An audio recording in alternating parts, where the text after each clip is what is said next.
Here I am going to show you how to easily create a dynamic QR code with advanced scanning statistics using the QR-Kode.no system. Step 1. First, we need to create a dynamic short link. This is the link we will use when creating our QR code.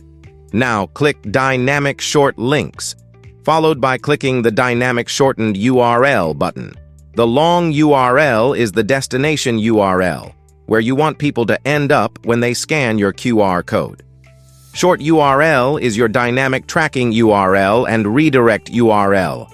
As you see, you can choose the name of this link according to your needs. Now that we have created a dynamic short link, we can proceed with creating our QR code.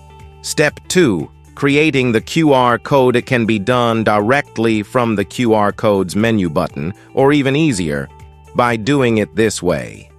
As you can see, the dynamic short link is already pre-filled, and we now just have to adjust the QR code design settings so it looks nice. Great, that's it. The dynamic QR code has now been created.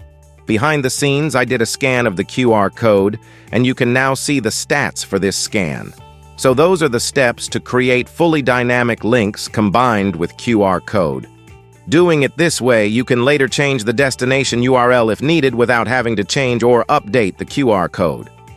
Pretty amazing, right? I hope this short guide was of help to you. If you have suggestions for other tutorials you want us to make, please don't hesitate to contact us. Thank you for your time.